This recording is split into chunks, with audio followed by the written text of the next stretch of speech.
शेरा वाली मैया, चरणों में शीश झुकाऊंगा। मेरी शेरा वाली मैया, चरणों में शीश झुकाऊंगा।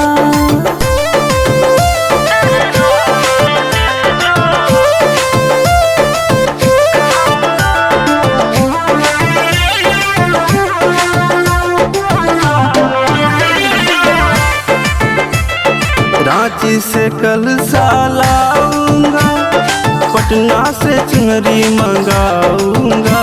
पलामू के पंडाल में अड़हुल भी मैया के दर पे चढ़ाऊंगा। रांची से कलसा लाऊंगा, पटना से चुनरी मनाऊंगा। पलामू के पंडाल में अड़हुल भी मैया के दर पे चढ़ाऊंगा। अब तुम्हारा तेरे दर्शन है पाना, मेरा अब ना कोई ठिकाना। माँ तेरे आशीष पाऊंगा शेरा वाली। मेरी शेरा